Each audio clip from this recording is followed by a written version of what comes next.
बच्चों, हमारे channel knowledge armoury में आपका बहुत बहुत स्वागत है। जैसे कि आप सभी को पता है, मैं आप सभी के लिए एनडीए और सीडीएस 2024 को टारगेट करते हुए आपके लिए क्वेश्चंस के लिए क्लास लेकर आया हूं, जिसमें हम लोग बहुत सारे टॉपिक्स कवर करते हैं। आज हमारी इस सीरीज की चौथी क्लास है, जिसमें हम लोग ऑलरेडी 30 क्वेश्चंस के बेंचमार्क पे पहुंच चुके हैं। आज क्वेश्चन नंबर 31 से लेकर 40 डिस्कस करेंगे।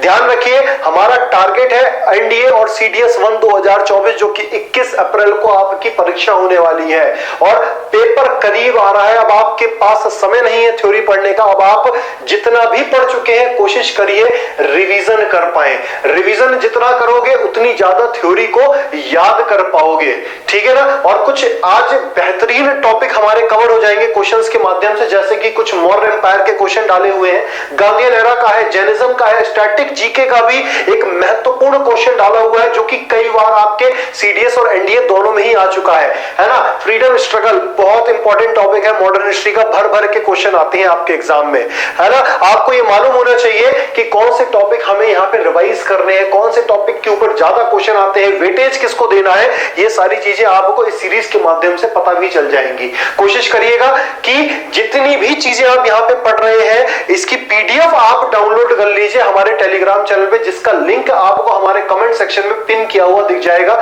लिंक को क्लिक करिए, पीडीएफ को डाउनलोड करिए और हो सके तो अपने दोस्तों के साथ शेयर जरूर कर दीजिए। तो बिना टाइम वेस्ट किए हम लोग आज के पहले क्वेश्चन में बढ़ते हैं। और आज का हमारा पहला क्वेश्चन ये है कि अशोक को उसके शिलालेखों में सामान्यतः किस नाम से जाना जाता है। The name by which Ashoka is generally referred to his inscriptions is. Ashoka का दूसरा और कौन सा नाम है? तो ध्यान रखें बेटा, दूसरा एक और जो नाम है वो है प्रियदर्शी।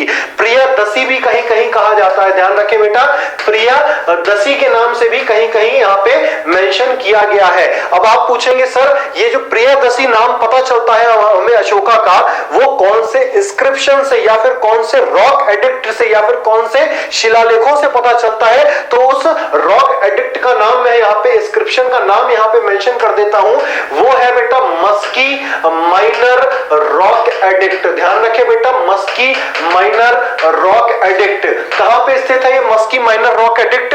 तो ध्यान रखिए, रायचूर जिले में, जो कि कर्नाटका में स्थित है, उस जगह पे यहां पे हमें जानकारी मिलती है कि अशोका को प्रियदर्शी के नाम से भी जाना जाता था, ठीक है ना। अगले क्वेश्चन पे आते हैं। हमारा आज का अगला क्वेश्चन है और 32nd क्वेश्चन है इस सीरीज का। What is the correct sequence of the following event? निम्नलिखित घटनाओं का सही क्रम क्या है? पहली बात तो जाने ये घटनाएं कब कब हुई। सबसे पहला राउलेट एक्ट, जिसे ब्लैक एक्ट के नाम से भी जानते हैं, जो कि कब आया था? 1919 में आया था।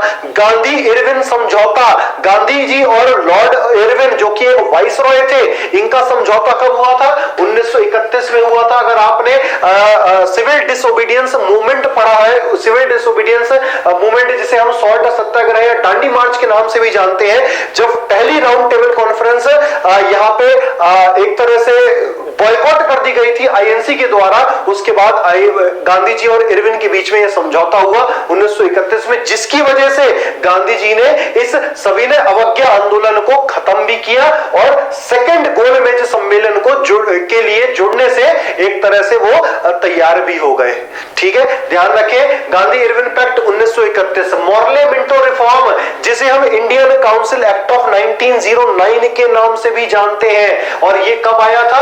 1909 में आया था। इल्बर्ट बिल, जो कि एक तरह से लॉर्ड रिपन के द्वारा लाया गया था, और इस इल्बर्ट बिल में किस प्रकार की चीजें लिखी गई है, जो कि हमारे संविधान में भी वहीं से बोरो किया है, जैसे कि रूल ऑफ लॉ, है ना, इक्वालिटी बिफोर लॉ, कि कानून के आगे सभी लोग समान है ना। रूल ऑफ लॉ का मतलब कि यहाँ पे लीडर सुप्रीम है, not the, sorry, law supreme है, नॉट दी लीडर। यहाँ पे कानून राजा है, ना कि राजा कानून है। तो इस तरह की बातें इल्बर्ट बिल में आई थी। और कौन से साल में आया था ये बिल? 1883 में आया था। कौन लेकर आए थे? वाइसरॉय लॉर्ड रिपन लेकर आए थे। अब आपको समझ में आ गया होगा पहला इवेंट इनमें से कौन सा हुआ है? 4 हुआ है। उसके बाद कौन सा हुआ है? थर्ड हुआ है मॉर्ले मिंटो रिफॉर्म, उसके बाद राउलेट एक्ट, और उसके बाद गांधी इरविन पैक्ट। तो हमारा आंसर क्या हो जाएगा? 4, 3, 1 एंड 2। कहीं पे दिखाई दे रहा है 4, 3, 1 एंड 2, तो हमारा बी ऑप्शन दिखाई दे रहा है 4, 3, 1 एंड 2। ठीक है, बहुत आसान सी चीजें हैं, थ्योरी जिसने पढ़ रखी है उसके लिए बहुत आसान क्वेश्चन है ये। और कई बार अलग अलग भी पूछा जा सकता है कि राउलेट एक्ट कब हुआ, मोहल्ले मिंटो रिफॉर्म कब हुआ, मोहल्ले मिंटो रिफॉर्म में क्या आया, सेपरेट इलेक्टोरेट फॉर मुस्लिम्स आया, गांधी यूनियन पैक्ट क्यों साइन हुआ, है ना, इल्बर्ट बिल में क्या चीजें थी जो लाई गई, किसके द्वारा लाया गया ये इल्बर्ट बिल, लॉर्ड रिपन के द्वारा लाया गया। तो अलग अलग भी ये क्वेश्चन पूछा जा सकता है आपके एग्जाम में। आज का तीसरा क्वेश्चन देख लेते हैं, solar eclipse occurs when the, सूर्य ग्रहण तब होता है जब, कब होता है, कौन सी सिचुएशन होती है जब सूर्य ग्रहण होता है, क्या सूर्य और चंद्रमा के बीच पृथ्वी आ जाती है, तो ध्यान रखना सूर्य और चंद्रमा के बीच पृथ्वी नहीं आ जाती। अगर सूर्य और चंद्रमा के बीच पृथ्वी आ गई तो उसे हम क्या कहेंगे, उसे हम चंद्र ग्रहण कहेंगे, जिसे हम इंग्लिश में लूनार एक्लिप्स के नाम से भी जानते हैं। ठीक है, तो ये ऑप्शन तो हमारा नहीं होने वाला। Moon is at the right angle to the earth, चंद्रमा पृथ्वी से समकोण पर है तो उस दौरान पे नीप टाइट उत्पन्न होती है, तो ये भी हमारा ऑप्शन नहीं होगा। Moon comes between sun and earth, सूर्य और पृथ्वी के बीच चंद्रमा आ जाता है, तो ये हमारा बिल्कुल सही उत्तर है और इसे ही हम क्या कहेंगे, सोलर एक्लिप्स कहेंगे। मैं यहां पे थोड़ा सा आपको बना के थोड़ी सी जानकारी देना चाहता हूं। देखिए यहां पे अगर हम बात करते हैं सोलर एक्लिप्स की, देखिए ये है हमारा सोलर एक्लिप्स, और सोलर एक्लिप्स में क्या होगा, यहाँ पे सोलर एक्लिप्स में यहाँ पे तो सन आ जाएगा, है ना, सन के बाद यहाँ पे बीच में कौन आ जाएगा, मून आ जाएगा, और मून के बाद यहाँ पे कौन आ जाएगा, अर्थ आ जाएगा। तो इसका मतलब है मून सूर्य और पृथ्वी के बीचों बीच आ गया है। इसका मतलब मून की जो शैडो होगी, जो उसकी परछाई होगी, वो पृथ्वी पे पड़ेगी और उसे हम क्या कहेंगे, सूर्य ग्रहण कहेंगे। और अगर आपसे कह दिया जाए कि लूनार एक्लिप्स क्या है, तो ध्यान रखिए लूनार एक्लिप्स में सन इसी जगह पे रहेगा, उसके बाद बीच में पृथ्वी आ जाएगी और सबसे राइट में क्या आ जाएगा बेटा, मून आ जाएगा। तो पृथ्वी बीचों बीच किसके आ गई, सूर्य और चंद्रमा की आ गई। और अब यहाँ पे पृथ्वी की जो परछाई होगी वो मून के ऊपर पड़ेगी, चंद्रमा के ऊपर पड़ेगी, और इसे हम क्या कहेंगे, लूनार एक्लिप्स कहेंगे। आई होप आपको ये चीज क्लियर हो गई होगी। और जब जब ये इस तरह की सिचुएशन बनेगी, जब जब ये तीनों के तीनों जो सूर्य है, चंद्रमा है और पृथ्वी है, ये लीनियर पोजीशन पे होंगे, उस दौरान पे टाइड भी कुछ फॉर्म्स होती हैं, कुछ टाइड भी उत्पन्न होती है, और उन टाइड्स को हम लोग क्या कहते हैं। अगर आपने पढ़ रखी है ज्योग्राफी तो कमेंट सेक्शन में आप लोग आंसर दे सकते थे, और इस टाइड को हम लोग कहते हैं स्प्रिंग टाइड। ध्यान रखिएगा, जब इस तरह की लीनियर पोजीशन बनती है तो उस दौरान पे स्प्रिंग टाइड्स उत्पन्न होती हैं। ठीक है, आई होप आपको यहां पे क्लियर हो गया होगा। अगले क्वेश्चन पे आते हैं, the resolution for removing the vice president of India can be moved in the, Bharat के उपराष्ट्रपति को हटाने के प्रस्ताव इसमें लाया जा सकता है। हटाने का प्रस्ताव किसमें लाया जा सकता है, कहने का मतलब अगर उपराष्ट्रपति को रिमूव करना है आपको, तो वो बिल या फिर वो प्रोसीजर जो स्टार्ट करना है, तो वो या तो राज्यसभा में स्टार्ट किया जा सकता होगा या लोकसभा में, या दोनों में से किसी में भी। तो अब आप बताइए मेरे को कि अगर रेजोल्यूशन पास करना है for removing the vice president, तो वो कहां पे पास हो सकता है। पहली बात तो ये जानो वाइस प्रेसिडेंट होता कौन है। वाइस प्रेसिडेंट को कहा जाता है बेटा, ध्यान रखें, he is the ex officio chairman होता है ये। और चेयरमैन किसका होता है बेटा, ध्यान रखो बेटा, चेयरमैन ये राज्यसभा का होता है। और अगर ये राज्यसभा का चेयरमैन है तो इसको सिर्फ और सिर्फ इंट्रोड्यूस कहां कराया जा सकता है, राज्यसभा में कराया जा सकता है, जो कि यहां पे ऑप्शन लिखा होगा डी ऑप्शन, राज्यसभा अलोन, अकेले राज्यसभा में इसको रिमूव करने का प्रोसीजर स्टार्ट हम लोग कर सकते हैं। आई होप आपको इसमें कोई डाउट नहीं होगा।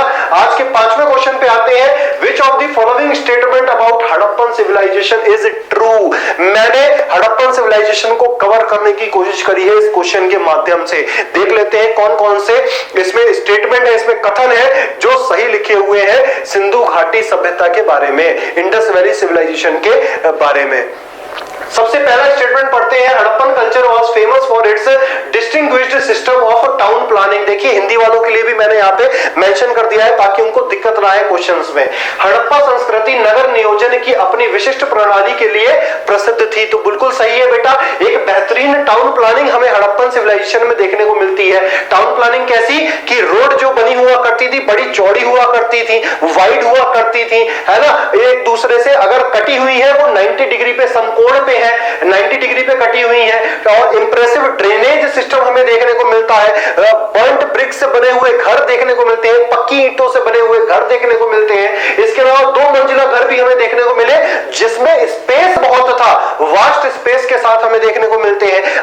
सिटी जो होती थी बेटा 2 पार्ट में डिवाइड होती थी, अपर टाउन लोअर टाउन। अपर टाउन को सिटाडेल कहते थे जो कि मर्चेंट क्लास रूलिंग क्लास रहती थी, और लोअर टाउन में साधारण व्यक्ति रहा करते थे। तो एक बेहतरीन ऑर्गेनाइज्ड सिटी लाइफ हुआ करती थी सिंधु घाटी सभ्यता। तो ये हमारा पहला कथन क्या हो गया, एकदम सही हो गया। दूसरा देख लेते हैं, the most important public place in Mohenjodaro seems to be the great bath. एक महत्वपूर्ण जो जगह मानी गई मोहनजोदारो की, जो सबसे महत्वपूर्ण सार्वजनिक स्थान ग्रेट बाथ प्रतीत होता है। तो ये बिल्कुल सही है, ऐसा माना जा सकता है कि वहां का जो पब्लिक प्लेस था वो ग्रेट बाथ था। एक प्रकार का आप कह सकते हो स्विमिंग पूल, वहां के जितने लोग हैं सभी लोग उसी ग्रेट बाथ में ही नहाया करते थे। इससे रिलेटेड एक क्वेश्चन और बन सकता है, क्या बन सकता है कि इस ग्रेट बाथ की जो मेजरमेंट है वो मेजरमेंट क्या है, लेंथ ब्रेथ और हाइट में, ये भी स्टेटमेंट में लिखा हुआ आता है आपके एग्जाम में। और वो स्टेटमेंट में अगर लिखा हुआ आ जाए तो घबराने की जरूरत नहीं है, इसका मेजरमेंट मैं यहां पे लिख दे रहा हूं, 11.88 इंटू 7.01 इंटू 2.43 मीटर है इसकी डायमेंशन। किसकी डायमेंशन की बात कर रहा हूं मैं बेटा, ध्यान रखो ग्रेट बाथ की डायमेंशन की बात तो यहां पे करी जा रही है। तो हमारा दूसरा कथन क्या हो गया, ये भी एकदम सही हो गया। तीसरे कथन पे आते हैं, granary was the largest building of Mohenjodaro. अन्नागार मोहनजोदारो की सबसे बड़ी इमारत थी। ग्रैंडरी उसे कहते हैं जहां पे फूड ग्रेन्स को स्टोर किया जा सकता है। तो इंडस वैली सिविलाइजेशन की सबसे बड़ी ग्रैंडरी क्या मानी गई है, सबसे बड़ी बिल्डिंग क्या मानी गई है, ग्रैंडरी मानी गई है। तो यहां पे ये स्टेटमेंट भी हमारा एकदम सही है। चौथे पे आते हैं, the use of baked brick. Baked brick मतलब भट्टी में सिकी हुई ईंटें, पक्की ब्रिक्स, यहां पे इन हड़प्पन सिटीज इज रिमार्केबल। कहने का मतलब हड़प्पा के नगरों में पक्की ईंटों का प्रयोग उल्लेखनीय है। तो ये भी मैंने आपको समझाते हुए ये चीज बता दी थी। तो यहाँ पे सारे के सारे कथन जो है एकदम सही लिखे हुए। हमारा आंसर क्या आ जाएगा, डी ऑप्शन आ जाएगा, ऑल ऑफ दी अबव। अगला देख लेते हैं, who among the following had repealed the vernacular press act. इनमें से वो कौन से व्यक्ति हैं जिन्होंने वर्नाकुलर प्रेस अधिनियम को निरस्त किया था। निरस्त जिसने किया था वो पूछा है, ये मत सोच लीजिएगा वर्नाकुलर प्रेस अधिनियम को जो लेकर आए थे, लेकर कोई और व्यक्ति आए हैं, और जिन्होंने निरस्त किया है वो कोई और व्यक्ति हैं, और जिन्होंने निरस्त किया है उनका नाम है बेटा लॉर्ड रिपन। और कौन से साल में निरस्त किया था इन्होंने, ध्यान रखें 1881 में इन्होंने इसको निरस्त किया था। आई होप आपको ये चीज क्लियर हो गई होगी। अगर आपसे ये पूछ लिया जाए कि वर्नाकुलर प्रेस अधिनियम को, यहां पे थोड़ी सी दिक्कत हो रही है इस बोर्ड में, लेकिन कोई बात नहीं, देखते हैं हम लोग यहां पे। वर्नाकुलर प्रेस अधिनियम अगर इंट्रोड्यूस करने की बात करी जाए तो वो कौन से व्यक्ति थे जिन्होंने इंट्रोड्यूस किया है, ध्यान रखो बेटा लॉर्ड लिटन है वो। और लॉर्ड लिटन ने इसे कौन से साल में इंट्रोड्यूस किया था, 1878 में इंट्रोड्यूस किया था। किस व्यक्ति ने इसको एक तरह से निरस्त किया है, तो वो है बेटा लॉर्ड रिपन। कौन से साल में, 1881 में। अब आई होप आपको इसमें कोई डाउट नहीं होगा। अगला देख लेते हैं, consider the following statement regarding longitudinal influence of Indian time. क्या लिखा हुआ है, भारतीय समय के अनुदैर्ध्य प्रभाव के संबंध में निम्नलिखित कथनों पर विचार करें। पहला कथन देख लेते हैं क्या है, और ध्यान रखो इंपॉर्टेंट मार्क कर लेना, एनडीए सीडीएस दोनों के लिए ही बहुत इंपॉर्टेंट टॉपिक है ये, स्टैंडर्ड टाइम जोन, ठीक है ना। From Gujarat to Arunachal Pradesh there is a time lag of 2 hours. लिखा हुआ है गुजरात से अरुणाचल प्रदेश तक 2 घंटे का समय अंतराल है। आप एक बात बताओ, गुजरात और अरुणाचल प्रदेश के बीच में कितने डिग्री का डिफरेंस है, कितना लॉन्गिट्यूडिनल डिफरेंस है। तो लॉन्गिट्यूडिनल डिफरेंस की बात करी जाए तो ये डिफरेंस है बेटा 30 डिग्री का। और आप सभी को मालूम होगा, अगर आपने ये पढ़ रखा है ज्योग्राफी, तो 1 डिग्री में 4 मिनट होते हैं, तो 30 डिग्री में 120 मिनट होंगे, और 120 मिनट का मतलब जाता है बेटा 2 आवर्स। तो हमें क्या पता चलता है कि गुजरात और अरुणाचल प्रदेश के बीच में कितना टाइम का, कितना समय का डिफरेंस है, वो है बेटा 2 घंटे का 120 मिनट का। तो हमारा ये कथन एकदम सही है। दूसरे कथन पे आते हैं, time along the standard meridian of India 82 degree 30 minute east passing through Varanasi in Uttar Pradesh is taken as the standard time for the whole country.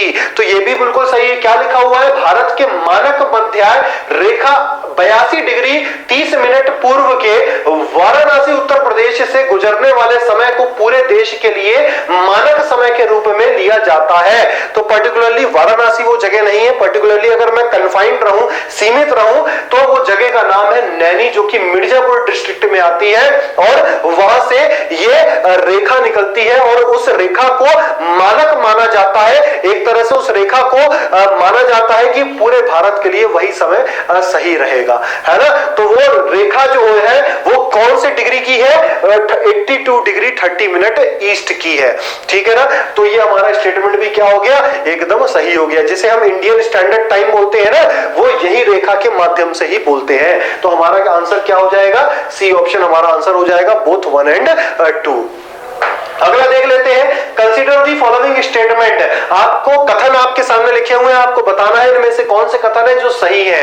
तो पहला कथन देखते हैं, Jain believed that Mahavira had 23 predecessors. जैनियों का मानना था कि महावीर के 23 पूर्ववर्ती थे। तो ऑब्वियस सी बात है, टोटल कितने तीर्थंकर रहे हैं, टोटल 24 तीर्थंकर रहे हैं। 24वें तीर्थंकर कौन थे, वर्धमान महावीर थे। तो इसका मतलब अगर 24वें तीर्थंकर महावीर जी थे, तो उससे पहले प्रेडिसेसर कितने रहे होंगे, 23 प्रेडिसेसर रहे होंगे। तो ये हमारा कथन क्या हो गया, एकदम सही हो गया। दूसरा देखते हैं, परशुनाथ वाज 23rd तीर्थंकर। परशुनाथ 23वें तीर्थंकर थे। तो ये भी हमारा आंसर बिल्कुल सही है, ये भी हमारा कथन एकदम सही है कि परशुनाथ 23rd तीर्थंकर थे, 24वें तीर्थंकर वर्धमान महावीर थे। अगला स्टेटमेंट पढ़ते हैं, Rishabh was immediate successor of Mahavir. अभी मैंने क्या बताया, 24 तीर्थंकर थे, 24वें तीर्थंकर कौन थे, वर्धमान महावीर थे। तो ऑब्वियस सी बात है, वर्धमान महावीर के तो कोई सक्सेसर होंगे ही नहीं ना।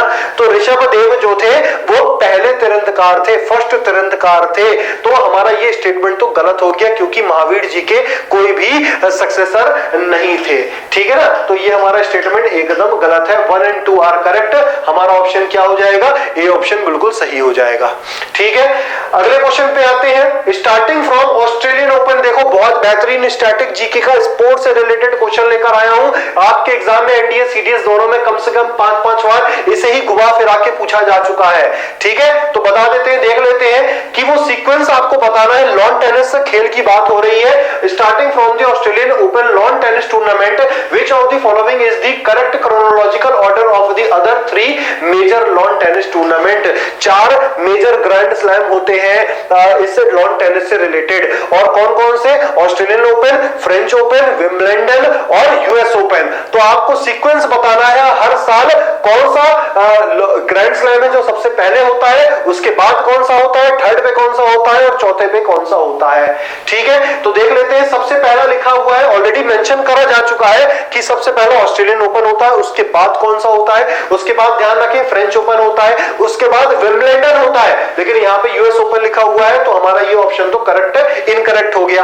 विंबलडन से इसका यहाँ पे स्टार्ट किया गया है, तो ये दोनों तो वैसे ही गलत हो गए। हमारा सही ऑप्शन क्या हो जाएगा, ऑस्ट्रेलियन ओपन के बाद फ्रेंच ओपन होगा, उसके बाद विंबलडन होगा और उसके बाद यूएस ओपन होगा, ठीक है ना। एक और क्वेश्चन पूछ सकता है, आपके सीडीएस में आ भी चुका है ये प्रीवियस ईयर क्वेश्चन में, कि इन 4 ग्रैंड स्लैम में, जो लॉन टेनिस के 4 ग्रैंड स्लैम टूर्नामेंट है, इनमें से सबसे पुराना सबसे ओल्डेस्ट ग्रैंड स्लैम कौन सा है। इसका आंसर आप लोग मेरे को कमेंट सेक्शन में बताएंगे कि इन 4 में से सबसे पुराना ग्रैंड स्लैम टूर्नामेंट कौन सा है, Australian open, French open, Wimbledon और यूएस ओपन में से। आपको एक और चीज बता दूं, यहाँ पे ये जो विंबलडन दे रखा है, ये विंबलडन यूके का है, यूनाइटेड किंगडम का है। बाकी से तो आपको अपने देश का नाम पता ही चल रहा होगा, ये यूएस ओपन है, ये ये फ्रेंच ओपन है, फ्रांस का है, और ये ऑस्ट्रेलिया का है, ऑस्ट्रेलियन ओपन। ठीक है ना। अगले क्वेश्चन पे आते हैं और आज का हमारा लास्ट क्वेश्चन है और मॉडर्न हिस्ट्री का बेहतरीन क्वेश्चन डाल रखा है मैंने कि कई सारी चीजें आपकी कवर हो जाए ना एक ही क्वेश्चन के माध्यम से। कोशिश यही करूंगा कि आपकी कई सारी चीजें रिवाइज हो जाए आपकी थ्योरी की। ठीक है ना। The year 1916 is important in Indian history for, भारतीय इतिहास में वर्ष 1916 निम्नलिखित कारणों से महत्वपूर्ण है। सबसे पहला लिखा हुआ है जो इवेंट है Lucknow session of the Congress, Congress का लखनऊ अधिवेशन। ध्यान रखो ये कांग्रेस का लखनऊ अधिवेशन कब हुआ था? 1916 में हुआ था। जिसको प्रिसाइड करने के लिए अध्यक्ष कौन बने थे? ध्यान रखो बेटा, अंबिका चरण मजूमदार इसके अध्यक्ष बने थे। ये भी क्वेश्चन आपसे पूछा जा सकता है क्योंकि इतिहास में 1916 का जो लखनऊ अधिवेशन है आईएनसी का, इंडियन नेशनल कांग्रेस का, बहुत इंपॉर्टेंट माना गया है। ठीक है। इसको प्रिसाइड किसने किया था? अंबिका चरण मजूमदार ने किया था। अगला देख लेते हैं। ये तो हमारा बिल्कुल सही हो गया, 1916 में ये चीज हुआ था, गठित हुआ था। कांग्रेस लीग पैक्ट जिसे हम लखनऊ समझौता भी कहते हैं और इंडियन नेशनल कांग्रेस और ऑल इंडिया मुस्लिम लीग का समझौता हुआ था।